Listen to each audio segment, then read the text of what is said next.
Abasessaloniika ekisooka essuula 1 olunyiriri olusooka okutuuka ku lusembayo.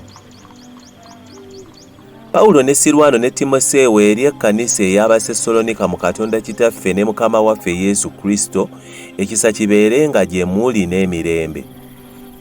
Twebaza Katonda ku lwammwe mwenna ennaku zonna nga tuboogerako mu kusaba kwaffe, nga tujjukira bulijjo mu maaso ga Katonda omulimu gwammwe ogw'okukkiriza n'okufuba okw'okwagala n'okugumiikiriza okw'essuubi lyammwe mu Mukama waffe Yesu Kristo.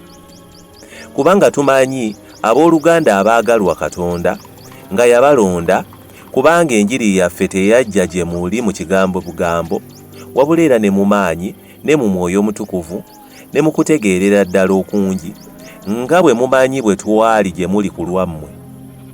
Nammwe ne mutugoberera ffe ne Mukama waffe, kubanga mwafuna ekigambo mu kubonaabona okungi n'essanyu eriva mu Mwoyo Omutukuvu.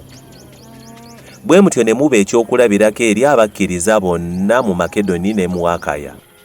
Kubanga gye muli ye yava eddoboozi ery'ekigambo kya Mukama waffe, si mu Makedoni ne mu Akaya yokka, naye mu buli kifo okukkiriza kwammwe eri Katonda kwabuna, bwe tutyo ne tutabaako kigambo kye twetaaga okwogera. Kubanga bo bokka baategeeza ebibakwatako bwe mwatuwaniriza bwe twajja, era ne bwe mwakyukira Katonda okuleka ebifaananyi, okuweerezanga Katonda omulamu ow'amazima n'okulindiriranga omwana we okuva mu ggulu, gwe yazuukiza mu bafu, Yesu, atulokola mu busungu obugenda okujja.